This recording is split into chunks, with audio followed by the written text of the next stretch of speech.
الحمدللہ رب العالمین والصلاة والسلام علی سید الانبیاء والمرسلین اما بعد فاعوذ باللہ من الشیطان الرجیم بسم اللہ الرحمن الرحیم۔ اللہ کا بڑا کرم ہے، الحمدللہ بہت ہی اللہ کا فضل ہے کہ ہم نبی کریم صلی اللہ علیہ وسلم کی شان، آپ کی عزت و ناموس اور آپ کے فضائل و کمالات، آپ کے دفاع کے بارے میں، آپ کی دلجوئی کے سلسلے میں جو آیات اللہ تعالیٰ نے نازل فرمائی ان پہ کلام کر رہے ہیں، اور یقیناً جب تک ہم کلام کرتے رہیں گے ہماری یہ محفل، یہ مجلس اللہ تعالیٰ کی رحمت کے سائے میں ہوگی اور ہم پہ تسلسل سے رحمت الہی کا نزول ہوتا رہے گا۔ تو اس لیے اس پروگرام کو دیکھنا کئی جہت سے فائدہ مند ہے۔ ایک تو درجات کی بلندی کا سامان ہے، انشاءاللہ جب انسان علم دین سیکھتا ہے اور آیہ قرآن سنتا ہے، اچھی نیک محفل میں بیٹھتا ہے تو اس کے گناہوں کا کفارہ بھی بنتی ہے، نیکیوں میں اضافہ بھی ہوتا ہے، درجات کی بلندی کا سامان بھی ہوتا ہے۔ اس کی وجہ سے پریشانیاں، مصیبتیں، آفتیں ٹلتی ہیں اور اللہ تبارک و تعالیٰ کی طرف سے مزید انعامات حاصل ہوتے ہیں۔ لہٰذا یہ پروگرام خصوصاً جب تذکرہ اس ذات کا ہو جسے اللہ تبارک و تعالیٰ اتنا محبوب رکھتا ہے کہ اگر اس نبی کو اذیت دی جائے تو اللہ تعالیٰ اسے اپنی اذیت قرار دے دیتا ہے، تو یہ بہت بڑی بات ہے، بڑا محبوب اور محب کے درمیان گہرا تعلق ہے جس کو ہمیں سمجھنا چاہیے۔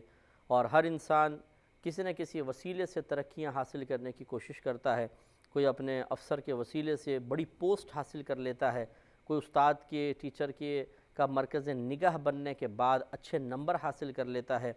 کوئی اگر کسی ایسے سیاسی لیڈر ہیں ان سے تعلق قائم کر لے اور جان پہچان اچھی ہو جائے تو اچھی نوکری حاصل ہو جاتی ہے اور دیگر بینیفٹس مل جاتے ہیں۔ لہذا معلوم یہ ہوا کہ اگر یہ ہم پروگرام دیکھتے ہیں، سرکار کے فضائل و کمالات سنتے ہیں تو سرکار کی مزید محبت بیدار ہوگی، اور یہ محبت کی بیداری، یہ آپ کی عزت، یہ آپ کی ناموس کا لحاظ جو ہمارے دل میں پیدا ہوگا، ہم مزید باادب بنیں گے، یہ ہمیں اللہ کی بارگاہ میں مزید محبوب کروا دے گا۔ اور اس طریقے سے رحمت کونین صلی اللہ علیہ وسلم کا یہ تذکرہ جو سننے میں بہت ہی آسان ہے، بیان کرنا بھی بہت آسان ہے، کوئی مشکل نہیں ہے، لیکن ہمارے لیے بہت بڑی سعادت کا سبب عظیم بن جائے گا۔ تو یہ سورۃ الاحزاب کی آیت نمبر 57 چل رہی تھی۔ اللہ تعالیٰ نے فرمایا کہ ان الذین یؤذون اللہ ورسولہ، بے شک وہ لوگ جو اللہ تعالیٰ اور اس کے رسول کو اذیت دیتے ہیں، لعنہم اللہ، لعنت ہے ان پر اللہ تبارک و تعالیٰ کی، فی الدنیا والآخرہ، دنیا میں اور آخرت میں، وَأَعَدَّ، اور تیار کر رکھا ہے اللہ تبارک و تعالیٰ نے، لہم، ان کے لیے، عذابا مہینا، ذلت والا عذاب، ذلیل کر دینے والا عذاب۔ تو آخر کفار وہ کیا کام کرتے تھے جس کام سے نبی کریم صلی اللہ علیہ وسلم کو رنج محسوس ہوا،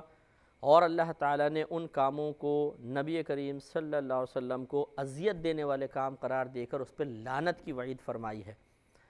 دیکھیں، لعنت کی نسبت جب اللہ تبارک و تعالیٰ کی طرف کی جائے، یعنی یوں کہا جائے کہ اللہ تعالیٰ نے لعنت فرمائی، اس کا مطلب ہوتا ہے رحمت سے دور کر دینا۔ جب اللہ تعالیٰ کسی کو اپنے رحمت سے دور کر دیتا ہے تو سمجھ لیں وہ شخص لعنتی ہے اور اس پر اللہ کی لعنت نازل ہوئی ہے۔ اور اگر یہ مخلوق کی طرف منسوب کر دیں، جیسے قرآن کی لعنت، نبی کریم، انبیاء علیہ السلام کی لعنت، یا عام لوگ لعنت کرتے ہیں، اس کا مطلب ہوتا ہے اللہ تبارک و تعالیٰ کی بارگاہ میں اس چیز یا اس شخص کے حق میں اس بات کی دعا کرنا کہ اللہ تعالیٰ اس کو رحمت سے دور کر دے۔ تو رحمت سے دور کیے جانے کی دعا جو ہم کرتے ہیں، دعائے ضرر، یا جس کو عرف عام میں بد دعا کہتے ہیں، یہ سمجھ لیجئے یہ ہے لعنت کا مفہوم اگر ہماری طرف منسوب کیا جائے۔ تو اللہ تبارک و تعالیٰ ہمیں محفوظ فرمائے، ہمیں اللہ کی لعنت سے اور فرشتوں کی اور دیگر لوگوں کی لعنتوں سے محفوظ فرمائے، اور جن لوگوں جو لعنتی قرار دیے گئے ہیں قرآن عظیم میں اور لعنت کے مستحق ہوئے، ان کے اوپر ان اعمال پہ نگاہ رکھنے کی توفیق عطا فرمائے جس کی وجہ سے وہ قیامت تک لعنتی بن گئے، اور قرآن پاک جو پڑھے گا ان کو لعنتی قرار دیتا رہے گا۔ چنانچہ کفار کی جو سب سے بڑی غلطی تھی وہ نبی کریم صلی اللہ علیہ وسلم کو نبی تسلیم نہ کرنا تھا۔ نمبر 2، آپ کے اوپر ایمان نہ لانا، آپ کی اطاعت نہ کرنا۔ اس کے بعد پھر جو عام چیزیں تھیں کہ آپ کے اوپر معاذ اللہ الزام لگانا اور برے برے القابات، جیسے معاذ اللہ ثم معاذ اللہ ساحر ہیں، کوئی کہتا تھا شاعر ہیں، اس طریقے سے الٹے سیدھے مجنون کے الفاظ بھی تھے، بڑی اذیت ناک صورتحال تھی۔ خصوصاً اگر آپ تاریخ اٹھا کے پڑھیں کہ جب شروع اسلام تھا، نبی کریم صلی اللہ علیہ وسلم ایک کفار کا سالانہ میلہ تھا جس میں بڑے دور دراز سے کفار جمع ہوتے تھے اور وہ مذاق مستیاں کرتے ہوں گے، تو نبی کریم صلی اللہ علیہ وسلم تبلیغ دین کے غرض سے اس میں بھی چلے جایا کرتے تھے اور لوگوں کو ترغیب دیتے تھے، اسلام کی طرف بلاتے تھے۔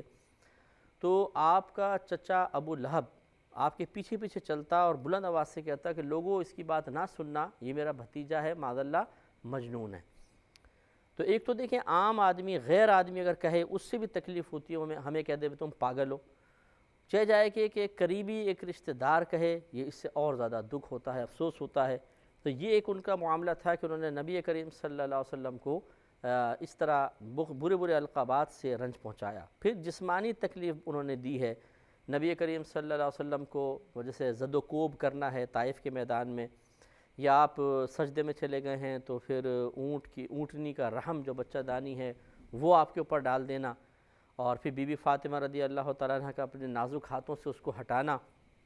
یہ ثابت ہے۔ پھر اسی طریقے سے ہجرت جو تھی، اگرچہ وہ اللہ تعالیٰ کے حکم سے تھی، اس کا انکار نہیں ہے، لیکن ہر چیز کے کچھ نہ کچھ اسباب ظاہری بھی ہوتے ہیں۔ تو ہجرت کا سبب ظاہری کفار کی طرف سے اذیتوں اور تکلیفوں کا تسلسل تھا۔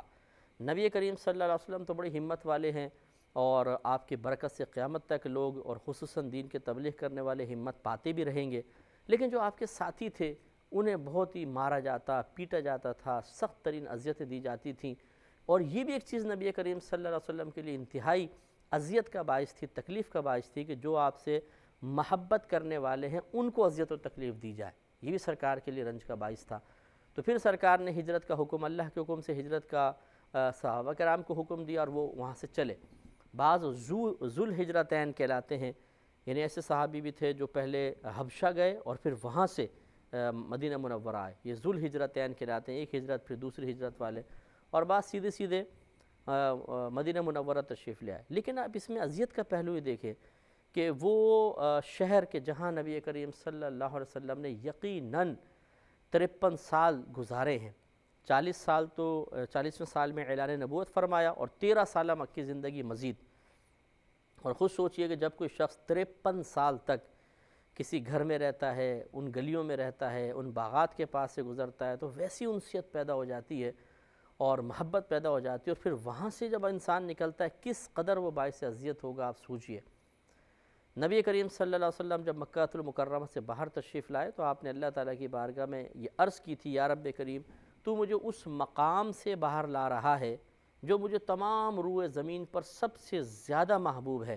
اب مجھے ایسے مقام پر پہنچا دے جو تجھے سب سے زیادہ محبوب ہو۔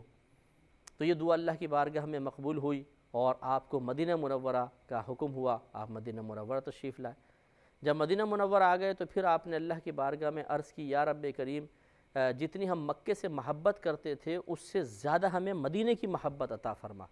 تو مدینہ کی محبت مزید آپ کے قلب میں ڈال دی گئی،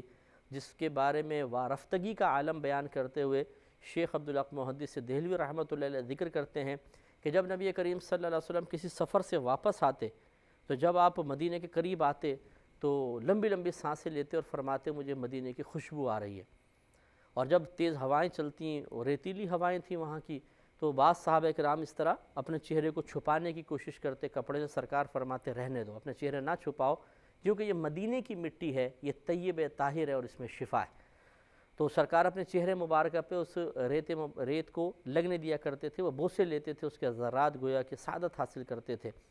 اور شیخ عبدالحق محدث دہلوی رحمۃ اللہ علیہ نے مزید لکھا ہے کہ جب سرکار مدینہ منورہ کے قریب ہو جاتے تو پھر محبت میں، جذبات میں، خوشی میں اپنے جانور کو، اپنی اونٹنی کو ایڑ لگاتے تھے کہ تیزی کے ساتھ وہ جلدی سے مدینہ منورہ میں داخل ہو جائے۔ یہ کیفیت خاص طور پہ وہ ذرا محسوس کر سکتے ہیں جو باہر کے ملک میں 1 سال 2 سال گزار کر پھر واپس آ رہے ہوں، تو جیسے جیسے ان کا جہاز اپنے وطن کے قریب آتا ہے، پاکستان کے قریب آیا، بہت زیادہ خوشی ہوتی ہے، اور پھر اپنے جو آپ کا شہر ہے وہاں پہ جب وہ قریب آتا ہے اور خوشی، پھر اعلان ہوتا ہے کہ جب ہم اترنے والے ہیں اور زیادہ خوشی، اور پھر جب ایئرپورٹ سے باہر نکلتے ہیں تو اس وقت خوشی اپنے عروج پر ہوتی ہے کہ اپنے پیارے ملتے ہیں، محبت کرنے والے ملتے ہیں۔ اسی طرح ٹرین میں جو سفر کرتے ہیں، اب اسٹاپ گزرتے جاتے ہیں، اسٹیشن گزرتے جاتے ہیں، جب مطلوبہ اسٹیشن آتا ہے قریب آ رہا ہو تو جلدی جلدی سامان سمیٹنا، سامان باندھنا، دیکھو بھی کچھ چیز رہ نہ جائے، اور دل میں خوشی عجیب و غریب مسرت سی پیدا ہوتی ہے۔ تو یہ تو عام جگہوں کا معاملہ ہے، عام سی جگہ ہے، اور وہ مقام مکہ اور مدینہ کہ جہاں دجال بھی قرب قیامت کے وقت داخل ہونے کی ہمت نہیں کر سکے گا، کہ اگر داخل ہوگا تو اللہ تعالیٰ کی طرف سے فرشتے سرحدوں پر مقرر ہوں گے جو دجال کو پتھر ماریں گے اور وہاں سے بھگا دیں گے، اور وہ داخل نہیں ہو سکے گا۔ اس متبرک مقام پر سرکار صلی اللہ علیہ وسلم کو بھیجا گیا۔ بہرحال سرکار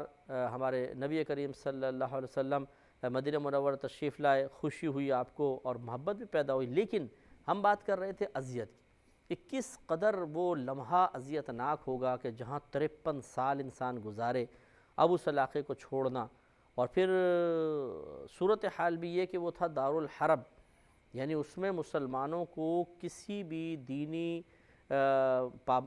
جو پابندیاں ہوتی ہیں ان کے اظہار کی اجازت نہیں تھی، نہ اسلامی شعار قائم ہو سکتے تھے، یعنی اذان بلند آواز سے دینا، جماعت ہونا، اقامت کہنا، اور قربانی میں جانور وغیرہ، یہ تو چلیں بات کا مسئلہ تھا، لیکن یہ ضرور ہے کہ جو چیزیں آ گئی تھیں ان کو بھی ہم ظاہر کر کے نہیں کر سکتے تھے۔ تو نبی کریم صلی اللہ علیہ وسلم کو 53 سال تک آپ وہاں پر رہے، 40 سال تو ویسی، پھر 13 سالہ مکی زندگی مزید، اور اس میں پھر نبی کریم صلی اللہ علیہ وسلم کو جو مجبور کیا گیا اور آپ وہاں سے چلے ہوں گے، تو آپ سوچئے کہ کس قدر آپ کو تکلیف اور اذیت ہوئی ہوگی۔ 53 سال کو کم تو نہیں ہوتے۔ اگر ایک انسان 4 5 6 سال ایک کرائے کے مکان میں بھی رہتا ہے تو اس سے بھی بڑی انسیت سی پیدا ہو جاتی ہے، اور کبھی اس کو چھوڑنا پڑ جائے کہ وہاں کسی اور مکان میں جانا ہے تو بڑا پھر دل دکھتا ہے، رنجیدگی ہوتی ہے۔ ان کیفیات کو میں اس لیے بیان کر رہا ہوں تاکہ ہمیں پتہ چلے کہ یہ چیزیں نبی کریم صلی اللہ علیہ وسلم کے لیے کس قدر باعث اذیت بنی تھی۔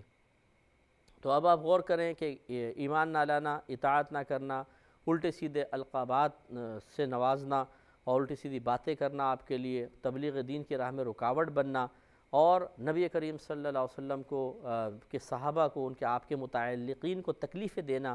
اور پھر آپ کو آپ کے مبارک شہر سے باہر نکلنے پر گویا کہ ابھار دینا، مجبور کر دینا، کہ الفاظ میں کہنا نہیں چاہتا ہوں، کہ گویا کہ انہوں نے آپ کو اتنا تنگ کیا کہ آخر آپ مسلمانوں کی خاطر وہاں سے تشریف لے گئے۔ تو یہ سب چیزیں مل کر آپ کے لیے باعث اذیت بنی، اور اللہ نے قرآن عظیم میں واضح طور پہ فرما دیا کہ جو اللہ تعالیٰ اس کے رسول کو اذیت دیتے ہیں ان پہ اللہ کی لعنت ہے، اور ان کے لیے آخرت میں عذاب تیار کر لیا گیا ہے۔ تو اب مجھے اور آپ کو بھی تھوڑا سا یہاں پر غور کرنا چاہیے کہ کیا ہمارے کسی عمل سے نبی کریم صلی اللہ علیہ وسلم کو اذیت اور رنج یا تکلیف تو نہیں ہو رہا؟ تو یہ ہوتا ہے کہ بعض اوقات نادانستہ طور پہ ہمارا قصد و ارادہ نہیں ہوتا، الحمدللہ کسی مسلمان کا ایسے قصد و ارادہ نہیں ہوگا، لیکن صرف قصد و ارادہ نہ ہونے سے کیا کسی کوئی چیز قبیح نہیں ہوتی، بری نہیں ہوتی ہے؟ اگر وہ بری ہے تو، اور میں اس کا قصد و ارادہ نہیں کر رہا ہوں لیکن وہ ہو رہی ہے، تو کیا اس کو برا نہیں کہا جائے گا؟ یقیناً برا کہا جائے گا۔ اس کو یوں سمجھ لیجئے کہ ایک بیٹا کہتا ہے جی مجھے اپنی ماں سے بڑی محبت ہے اور میں ان کا بڑا ادب احترام کرتا ہوں، لیکن جب ماں کہتی ہے کہ بیٹا ایک گلاس پانی پلانا تو صاف کہہ دیتا ہے اماں میرے پاس ٹائم نہیں، میں نہیں پلاتا ہوں۔ اس سے ماں کی دل آزاری ہوئی، لیکن وہ جب اس لڑکے کو سمجھایا جائے بھی آپ یہ کیا کہہ رہے ہیں، اس سے تو ماں کو تکلیف ہو، وہ کہتا نہیں میرا ارادہ تکلیف دینے کا نہیں ہے۔ تو کیا اس کہنے سے کہ میرا ارادہ تکلیف دینے کا نہیں ہے، کیا واقعی تکلیف بھی ختم ہو جائے گی؟ نہیں، تکلیف اپنے مقام پر رہے گی۔ اس کا مطلب یہ ہوا کہ بعض چیزیں قصد و ارادے کے بغیر بھی ہو جاتی ہیں۔ تو آپ کو مجھے بھی ذرا تھوڑا سا اس پوائنٹ پہ غور کرنا ہوگا کہ ہم کوئی بھی ایسا کام نہ کریں جس سے ہمارے نبی کریم صلی اللہ علیہ وسلم کو اذیت اور تکلیف ہو۔ یہ آیات قیامت تک کے لیے ہیں، ایک مخصوص وقت کے لیے نہیں ہے۔ تو لہذا آج بھی اگر ہم نبی کریم صلی اللہ علیہ وسلم کے مزار پر انوار پہ حاضری کا شرف حاصل کرتے ہیں تو وہاں پر بھی یاد رکھیں ایسا کوئی کام نہیں کریں گے کہ جس سے نبی کریم صلی اللہ علیہ وسلم کو اذیت اور تکلیف ہو۔ میں آج کل کے دور کے چند کام عرض کر دیتا ہوں۔ مثال کے طور پر سرکار کی آل میں سے کسی کو تنگ کرنا، بیجا تنگ کرنا، آل رسول کو تکلیف پہنچانا، یہ یاد رکھیں یہ بہت بڑا گناہ بھی ہے اور نبی کریم صلی اللہ علیہ وسلم کے لیے سخت رنج و ملال کا سبب بھی ہے۔ اگرچہ جو شخص اگر بالفرض کسی ذاتی وجوہات کی بنا پر کسی سید زادی کو یا سید زادے کو تکلیف پہنچا رہا ہے تو اس کا ارادہ نبی کریم کو تکلیف پہنچانے کا نہیں ہے، توہین کا ارادہ نہیں ہوگا، تحقیر کا ارادہ نہیں ہوگا۔ اگر وہ کرتا کہ نبی کریم کو میں اذیت پہنچاؤں، ان کو اذیت پہنچا کے، تو کافر ہو جاتا۔ لیکن اس کا ارادہ تو انہی کو بس کسی ذاتی وجوہات کی بنا پر ہے. لیکن اتنا تو ضرور ہے نا کہ دیکھیں اگر کسی کا بیٹا شرابی بھی ہو اور لوگ اس کو جوتے اور تھپڑ مار رہے ہوں تو چاہے کتنا ہی نافرمان بیٹا تھا اور شرابی جواری تھا لیکن باپ کو تکلیف تو بہرحال ہوگی کہ یہ دیکھو میرے بچے کو ایسا مار رہے ہیں تھپڑ سے لاتوں سے, تو اس باپ کو اذیت ہوگی. تو اسی طریقے سے اگر بالفرض آپ کسی صحیح وجہ کی بنا پر بھی کسی سید زادے کو کی تحقیر کر رہے ہیں, توہین کر رہے ہیں, اس کو مار رہے ہیں, اس کو ڈانٹ رہے ہیں, اس کے خلاف سازشیں کر رہے ہیں, تو بہرحال نبی دنیا سے وفات پا جانے کے باوجود اپنی امت کے اعمال پر اللہ تبارک و تعالیٰ کی اجازت سے, اس کے کرم سے, اس کی عطا سے واقف ہوتا ہے. تو لہٰذا پھر یہ چیز سرکار کی بارگاہ میں پہنچے گی تو یہ باعث تکلیف ہوگی اور ایسا نہیں کرنا چاہیے. ہاں اگر کوئی استاد ہیں, ٹیچر ہیں اور وہ یہ سمجھتے ہیں کہ کوئی سید زادہ پڑھ رہا ہے اور اگر میں ان کے ساتھ بہت زیادہ نرمی کروں گا تو اس سے بچہ بگڑ جائے گا اور یہ پڑھائی میں دل نہیں لگائے گا, پیچھے رہ جائے گا, اور پھر وہ یہ سوچ کر کہ اس میں جو عیب ہے میں تھوڑی بہت سختی کروں تاکہ وہ عیب دور ہو جائے, اور قصد و ارادہ یہ ہو کہ جس طریقے سے اگر اس شہزادے کے کپڑوں پر نجاست لگ جائے, کوئی کیچڑ لگ گئی, کچھ لگ گیا, تو میں اس کو اگر صاف کروں گا تو یہ میرے لیے سعادت کی بات ہے, اور وہ صاف ہونے کے بعد کس قدر خوبصورت نظر آئے گا. تو اسی طریقے سے اس میں جو خرابی ہے, اخلاقی خرابی ہے یا بالفرض کوئی عمل کے لحاظ سے خرابی ہے, تو میں ان کی اصلاح کر دوں, اور بالکل اس طرح جیسے ان کے کپڑوں پہ کچھ لگ گیا اور میں اس کو صاف کر رہا ہوں تو اس کی گنجائش نکل سکتی ہے. ایسی جو شوہر حضرات ہیں جن کی ازواج, جن کی بیویاں سید زادیاں ہیں, ایسا ہوتا ہے, انہیں خاص طور پہ ان کا خیال کرنا چاہیے. یا تو آپ نکاح نہ کریں سید زادی سے, پھر سید زادہ ہی سید زادی سے نکاح کریں, اور بعض اوقات ایسا ہوتا ہے کہ اگر والدین غیر سید سے نکاح کر دیتے ہیں تو بہرحال نکاح ہو جاتا ہے, یا عالم دین جو ہوتا ہے وہ عالم دین ہر ایک کا کفو ہے, ہم پلہ ہے, تو وہ سید زادی کا بھی کفو کہلاتا ہے. نکاح ہو گیا تو پھر ادب اور احترام کہ وہ سید زادی ہیں. اگر ایک جہت سے آپ شوہر ہیں, آپ کو حاکم بنایا گیا ہے, تو دوسری جہت سے یاد رکھیے گا کہ ان کے نانا جان کا بڑا مقام اور مرتبہ ہے.